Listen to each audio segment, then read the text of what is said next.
le ténor de la poésie amazigh, M. Ali Azaïko, professeur d'histoire à l'université de Rabat, écrivain, de nombreux articles et études en histoire, 2 recueils de poésie pour ne citer que cela, Timitar, qui veut dire signe, publié en 1989, et puis Izilmoun, cicatrice, en 1995. Monsieur Azaïko.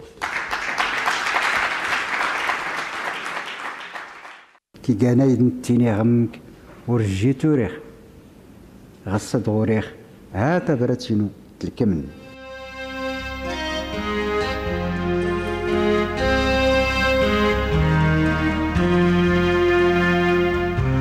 إلا غيلا غراس نقران نتوين خت يوسون مزين تما نتفين قلت أنو ليا كوغن فترودانت أما سنو درار ندرن نغ لاطلاس مقر إلا وسوناد قروا فاتني التوين السانتي ملي نتفلتا قرست دي قران يكون لان ستقزود تفسد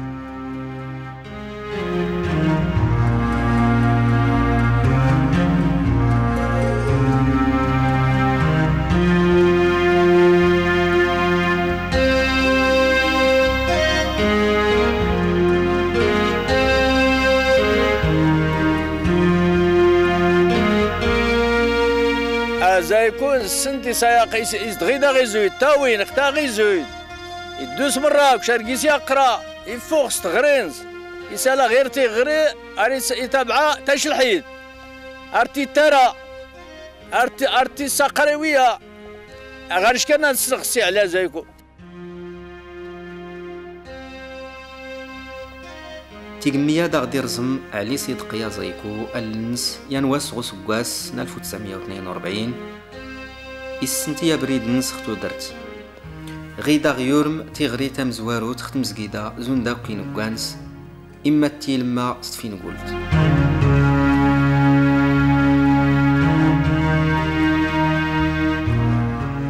دو ترغانت هذا دي ميار رقيسي الزراي توك تنواكود يغدي يوشكا يسون فوخت مازيرت أريد تمني داتنس إيغرانان بوغلانين إيسانينان أدي سكالكاد نامود نومارغ داقي سيزدغن يجد أردي التمغاي يوتسي فراو السعري سيتقاسكو إيجايوسن عمي تدري عمي عمراك شاكيس يقرا تاع المدرسة سلبيت نس المدرسة سلبيت نس فهمت المهم المدرسة قبل نسلون السن ما غايت ولا شنا دات السقسات على كي ولكن غايت ولا غايت المهم انت طبيعة نسم كاتيكا تولي السنين ما ديت لها اللي غيموت عاد تبان انت شجعت نس سلام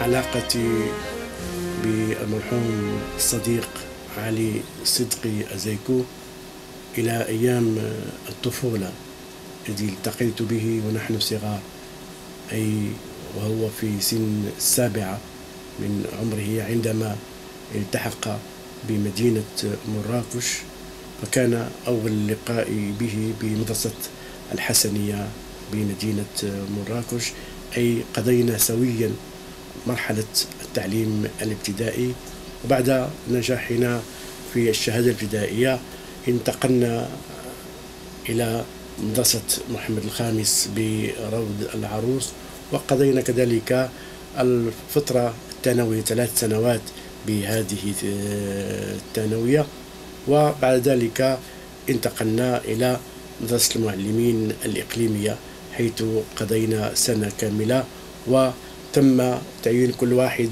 منا في منطقة معينة أي أنا التحقت بمدارس سيدي شكر وهو التحق بمدرسة إيمين تانت. سي علي إيجازغ واللي كله يزقورن غلم غيمين تانوت غاكودان يسي تكون الطرق العصريه اللي سسقرنا، يعني الا درس تكوين بيداغوجي بحيث انت السمعان ورتبيد غير القسم زري القسم المؤسسه تزري توكي المؤسسه الفيلاج كله تيميتانو تسلم بانه باللي السعلي ورير واس كله المعلمين ورير واس رومين اشكو تلا درس الغيره في تمازيرت ورير واس غوين اشكو يسن انت يسن ماني يرى سوي السقرة ماشي ارغاري السقرة من غاريك الشم باش السقرة اي السقرة المواد اللي يتوي غران يسن ماني سيسنيرا تاك تبيتي ربي بيد جينيجي في الله.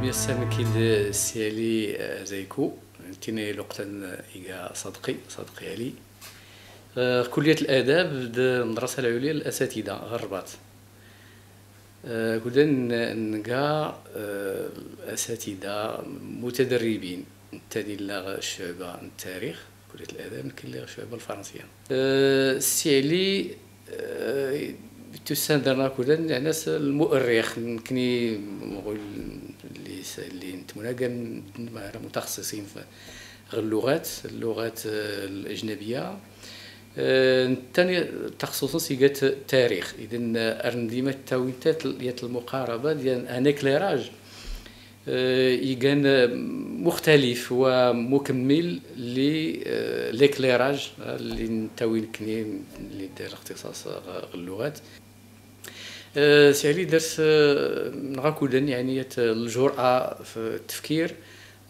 خاصة غير اللي يتعلق سي إعادة قراءة وإعادة تأويل كتابة أو تأويل تاريخ المغرب وإعادة كتابة تاريخ المغرب غير اللي تيزر نتاس هي المنظور يكن أمازيغي يعني تعتبر سيالي أبدا باللي التاريخ غير اللي سيتيارا وريدي التاريخ اللي تعكس يعني تاريخي مزيان يتيلي ينتوجه يظنين اللي تنتقد السيالي التيجان المؤرخين المغاربه ولكن اللي يتارن تاريخ المغرب سين توجه يكان عروبي اللي نقيس الاساتذه اللي تنتي ساقران بلان فايس ما ونتي سولني تسول تسن اللي يزران تاريخ المغرب اللي تي وري بدا اللي غدوش كان الادارسه تقريبا كتلايات الدوله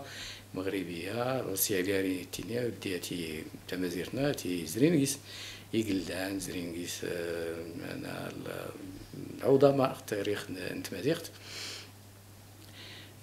اما التاريخ اللي نقرا غير دغ المدارس ولا الكليات كاع التاريخ مبتور بمعنى ان المؤرخين غتزران غير سين الشكل اللي ساقران التاريخ نتمازيغت شمال افريقيا كامتداد للتاريخ يعني الشرق الاوسط ولا الجزيره العربيه غير اللي ساغيه ما باهرا السيالي لوقتا والمقاربات اللي ديوينت اللي قالت الجديد يعني مقاربه توريه في فهم تاريخ المغرب اذا السيالي درسيه المكانه كان متميزه وكذا نقرا الشباب اللي نلقى اختزيان يوريد يستمر غير الكتابه اي يبدو الكتابه التاريخ بدات سورة البحث والتبادل الثقافي بدات سيال العدد كي كان المجلات الجرائد يوريكيس نتغاكودان تسموين لكل اللي غيترى المجله مثلا البحث والتبادل الثقافي الرتن درسيه الدلاله التناس تسمس الرتن يغنتا غير مزوره الاساتذه اللي كان الأهمية يقوتن بهرا البحث الميداني بمعنى دراسة الوثائق الوثائق العائلية، les archives de famille. Les archives de famille نسند غينا غلا تاريخ المناطق الأمازيغية، ورتين تفت دار العربي ولا توفتين دار زنير ولا توفتين دار المؤرخين ياضين أرتين تفات les bibliothèques familiales. يسكر العدد القراءات الكتابات غاكودان فغايل لي كله سكرن ايرومين في الاطلس الكبير التاريخ المغرب بصفه عامه، الاطلس الكبير بصفه خاصه.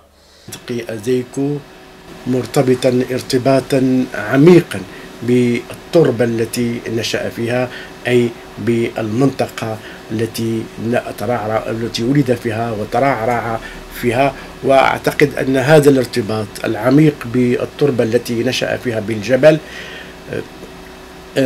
جعلته أكثر التصاقا بثقافته بلغته، واستطاع أن يشكل رؤيته فيما يتعلق بالتاريخ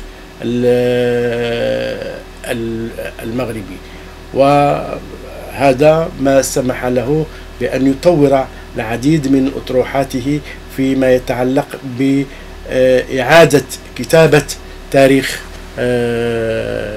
المغرب. وفي هذا المجال كما هو واضح من خلال مؤلفاته التاريخية أنه فعلا استطاع أن يضع علامات استفهام حول العديد من الأطروحات والعديد من الآراء، وهذه ميزة من مميزات المؤرخ الذي يحاول أن يستقصي الوثائق التاريخية القديمة، وكذلك أن يحاول أن ينطق الأماكن الجغرافية وأن يعود إلى أسمائها ودلالاتها التاريخية. وفي هذه النقطة بالذات كان رائدا في هذا المجال. اختيارا انتو درتنس يبدا اي سبا يسكر كيان نتغارسين اللي يمكن كل غويد اللي دوش كان غيكاد اللي استهمان أمزروي المغرب دومزروي مازيغن توتلايت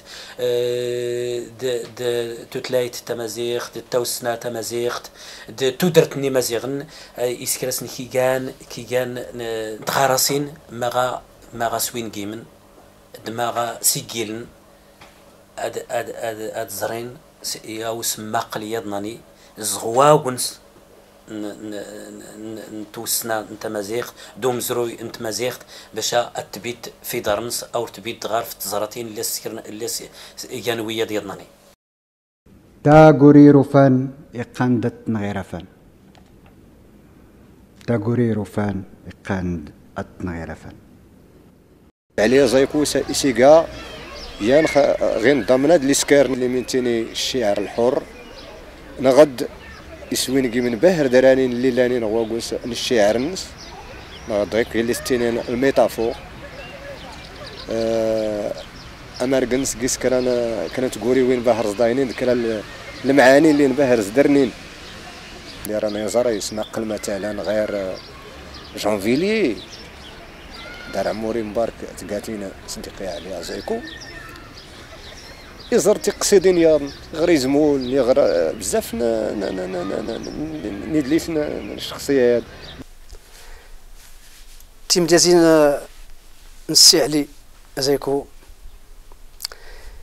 نكي اللي ديال سنت يتعامل رقيس انت الناغي يخفين رقيس انت زراغ تيدتينو ولا تينو فقان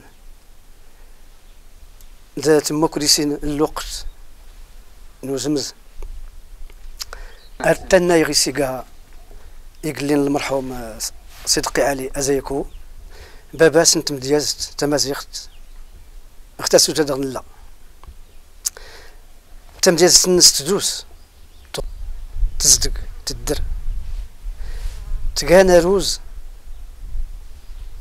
ذا تفاوت اللي سيرا السرسنت يسكتي افقنا مزيغ ما استدقان ايدوي يزل يمغفت ماليت الناس نقر 70 72 1970 1972 بهران تمزرة شكو نقادر طلبة دار المغرب الحي الجامعي الدولي غباريز نزدغ دار المغرب كلها غدا نار تمزر كريغاناس السي علي توسان درنا غاكودان من تانا يزوارن اري ترى شعر سماديخت غير اللي تاوي السي علي كان الجديد وسايس تماديخت سيغا اذا شارشر ولكن يغا مبدع كذلك غاكودان ناري ترى اشعار مهمه اختي اللي دفاغنين اختي ميترنيت يعني لو روكوي دو بويم درس اللي زوارن أكثر حرف اللاتيني ريتاوي كرا لي بياس لي بويم كالأشعار أرتنيتينيا دار المغرب ولكن غير نقراتنا طلبة نسوس أي اللي يزعم شوية تينا داتي الشغل ديسكارت يقا مهم بزاف يا اون فورس دو سوجيستيون لا بويزي ديسكارت الخير نقاتي يفولكي إلما يزر مدام غالون بيرنيل اللي كان باحثة في المجال الآداب الأمازيغية تمصدر لو روكوي دو بويمن ستيميتار تغار تنتت يجبت شغلان اللي غنسكر كون دروس ليكول دي لونغ اورينتال كا دي زيكزامبل الأشعار النسيالي لو كور دو ليتيراتور ولا بلوتو لو سيمينار دو ليتيراتور مدام غالان الاشعار السيالي اي تقال لو كوربوس داناليز المتن التحليل اولا نرتي التسيغ ديوان الشعر السيالي.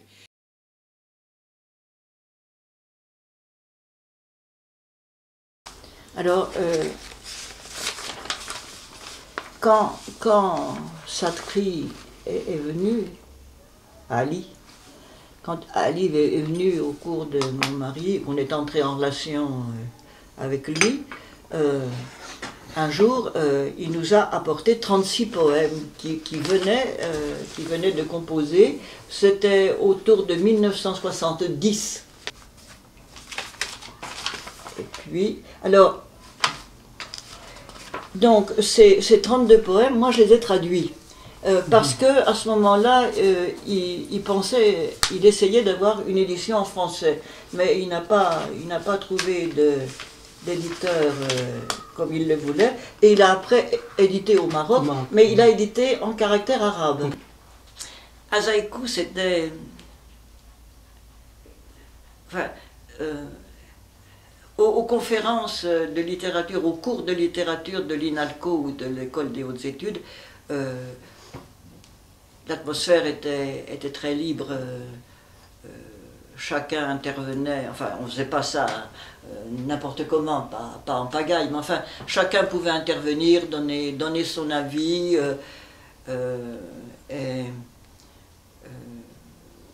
enfin tout le monde apprenait quelque chose, chacun apprenait quelque chose de l'autre. Alors il était donc dans ce milieu-là et je crois qu'il était tout à fait à l'aise.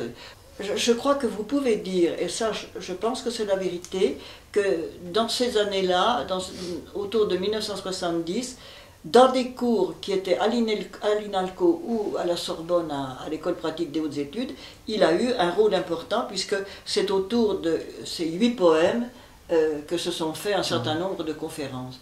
Et ça, c'est une chose qui, je crois, est notable dans la vie d'un écrivain. Alors il était donc dans ce milieu où on était extrêmement libre et il participait. C'était pas quelqu'un qui se mettait à 3 mètres au fond de la salle, c'était quelqu'un qui était là, avec qui on discutait, qui disait qu'il avait fait ça, et puis évidemment il a été le centre de plusieurs cours. Parce que c'était ses poèmes, parce qu'il expliquait comment il les ressentait, comment il les composait, etc. Il a donc joué un rôle important à ses cours. Et il a été certainement l'un des tout premiers à écrire une poésie qui n'était pas traditionnelle. Et ça, c'est une chose qui est extrêmement importante dans l'histoire de votre littérature, parce que il a été vraiment un créateur, il a été un novateur, il a apporté des choses tout à fait nouvelles. Et ce qui est l'autre aspect, le deuxième aspect qui m'intéressait beaucoup, c'est que comme on ne crée jamais à partir de rien, il y a toujours quelqu'un, il y a un vercheux qui dit il y a toujours un Taleb après un autre Taleb, etc., un poète après un autre poète. Il s'est servi de la tradition et si ces poèmes se chantent si bien, c'est qu'il les a faits avec les rythmes traditionnels qu'on appelle les idalal.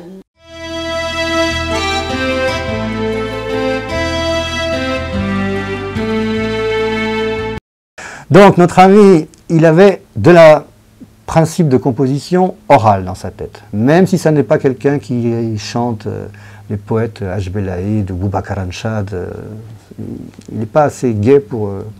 il connaît cette poésie, il la respecte, mais il ne s'est jamais exprimé dessus. Il aime mieux la poésie de l'Ahwa, justement. Il aime mieux une poésie anonyme et villageoise.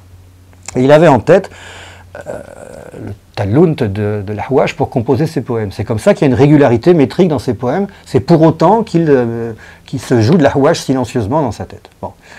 Sur ce plan-là, première chose à dire. Deuxième, sur le plan de sa technique poétique. Deuxième technique, ce sont des poèmes relativement courts. Il y en a un qui est très très très long, Immi, qui fait plusieurs pages. Il y a un Hamoun Namir qui est très long aussi. Mais en général, ces formats, c'est 15-20 lignes. Et 15-20 lignes, la principale chose qu'il faut dire de sa poésie, c'est qu'elle est hermétique à force de concision. C'est très très très serré. Si vous avez du coton et que vous serrez, à la fin vous pouvez avoir du bois. Bon. Eh bien lui, c'est très serré sa poésie. Et les mots, il y a des retours sur les mots. J'ai dit que je mangerais la mangeaille, mais je n'ai pas mangé, mangerai-je. Enfin, quand il a un verbe, il reste dans le nominal, il tourne sur un petit nombre de racines berbères et c'est pas un vocabulaire qui fleurit. Lui, non, c'est vraiment peu de choses concentrées. C'est donc une poésie plutôt du sentiment. C'est généralement un sentiment douloureux. Toi, la montagne, maintenant ils te grimpent tous dessus comme les touristes ou les visiteurs. Douloureuse, une poésie un peu de fermeture. Montagne est le maître mot. Bien sûr, des mots autour de Hawal, autour de pages, autour de phrases, autour de Iwali. Mais le mot, la montagne. Pour lui, la montagne, c'est le refuge et c'est l'arme suprême. C'est la montagne qui nous sauve. Beaucoup de poèmes s'appellent Adrar et tournent autour de l'idée de montagne. Sa syntaxe donc resserrée, une syntaxe qui n'est pas celle de l'oral, justement. C'est à mi-chemin. Il y a le battement du tallunt pour faire le mizan dans sa tête, mais c'est une néo-oralité. C'est pas ce que vous racontez quand on est en train de boire du petit lait ou de demander les nouvelles du bled. C'est compliqué. C'est une poésie difficile. Plusieurs personnes peuvent vous dire des choses qui, j'espère, se recoupent, se rapprochent sur Ali Satri. Moi, ce que je vous dis, il n'y a pas de privilège dans ce que je vous ai dit. Mon privilège, c'est d'avoir traduit une cinquantaine de ses poèmes, quoi. Mon privilège, mon exercice. Avoir traduit une cinquantaine de ses poèmes. Quand je revois son écriture, parce qu'il me filait des petites feuilles à lui, des petites feuilles, il m'expédiait des petites feuilles minuscules comme ça, c'était son mode d'écriture. Il écrit en marchant, puis il se les recopie le soir, il met toujours la date et la ville. Il m'a envoyé des petits poèmes là, du 26 décembre 86. On n'est pas bien, on est un peu bourré. Imoularwoul, l'ombre dans le cœur. Il n'aimait pas ce poème. Il m'a dit, celui-là, non, tu vois, plus je te l'explique et moins je le comprends. On va le laisser tomber, ce poème-là, me disait-il. Ce qui est tout à fait remarquable de la part quand un Européen lit ça, ces poèmes, je les ai donnés à lire à des amis qui ne s'intéressaient pas du tout au berbère. Et, Tabrat, par exemple, j'ai une amie qui m'a dit, moi j'ai pleuré quand j'ai lu ça. Et vous savez, Tabrat, c'est la lettre du père émigré à son fils. C'est une chose magnifique. Et le Jeanne Billy aussi. Le Fébure en a donné une autre traduction que celle que j'avais faite. Je traduisais du plus près du berbère, mais il fallait qu'en français, ça soit de la poésie à nouveau. Alors c'est de la poésie en berbère au départ, il faut que ça soit de la poésie dans la langue d'arrivée. On peut se débrouiller pour que même en français, on sente que ça vient d'ailleurs, c'est pas du français, c'est pas du parisien. On sent que ça vient d'ailleurs, mais ça parle à nos oreilles françaises. Si je vous prends un exemple, si on dit Gennevilliers, idel to medlou, Magis idel. À Gennevilliers, il y a un couvercle qui pèse. Qu'est-ce qu'il recouvre? Oui, il répète 3 fois, Idel Amedlou. Le nom de la pluie, Amedlou, le nom des nuages, Amedlou, ça vient de Idel, de Tadouli, la couverture. Magis idel. Bon, s'il le répète 2 ou 3 fois comme ça, en français, je suis la même piste. Alors je ne fais pas avec le son del, je le fais avec le son nuit, noie, noyer. En français, on dit les nuages, on dit aussi les nus, les nuées. Alors Gennevilliers, les nus, les nuages, l'ennoient, le recouvrent. Mais qu'est-ce qui s'y noie? Quels sont les gens qui sont en train de se noyer?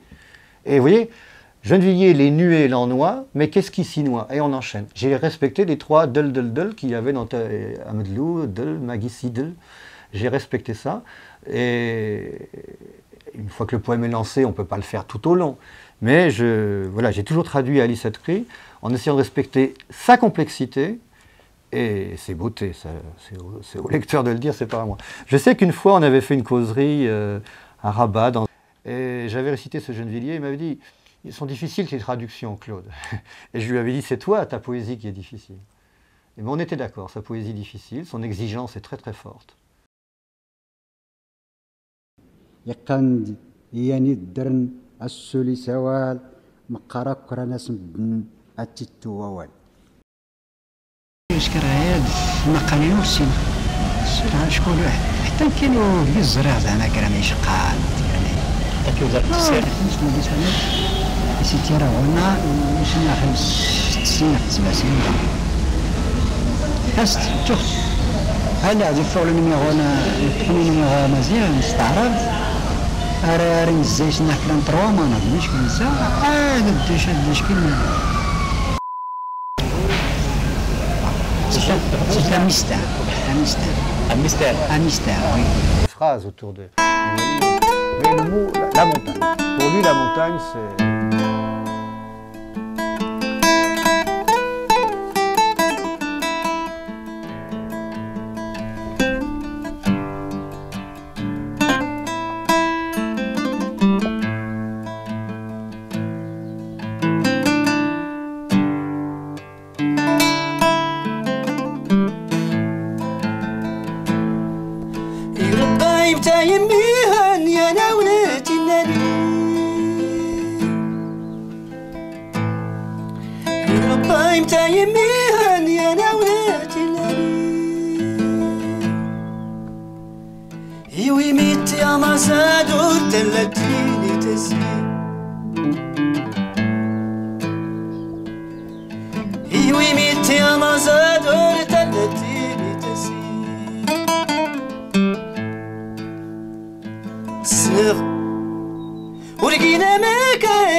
ديخور داري مادي كاوين التينيغ يغنف الكران الدو هان يسنرا التاويخ ادي ديلين وريد دندر خسيكل ناخ نغيط غوفي واخا يوفا النورا دوخ هذا كورتينيت يسكن توخ وروفير يغرا يكرا يقا ناخد اتلكمخ نفلك